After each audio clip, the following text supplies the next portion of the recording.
বাঘারপাড়ার সবথেকে ভালো প্লেয়ার তরুণ মামা আমার এখানে খেলতে আসছিল।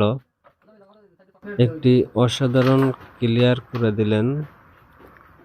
তার খেলা অনেকেই জানেন, তার সম্পর্কে নতুন করে আর বলার প্রয়োজন হয় না। দেখেন কত সুন্দর সুন্দর নিখুঁত মার দেন। অনেকগুলো গুটি আটকে আছে, তাই একটি চাবি শট মেরে পথটি ক্লিয়ার করার চেষ্টা। তারপরও ভালোভাবে হলো না। দেখেন একটি অ্যাঙ্গেলে কাটিং শট দিয়ে পথটি ক্লিয়ার করে নিল। এবার রেড গুটিটি খেলার চেষ্টা। ওয়াও, সত্যি অসাধারণ।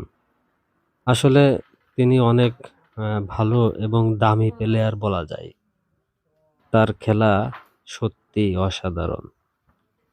এবার দেখেন এই সামনের বাটেরকার সাদা গুটিটি দিতে পারছে কিনা অবশ্যই কমেন্টে জানাবেন।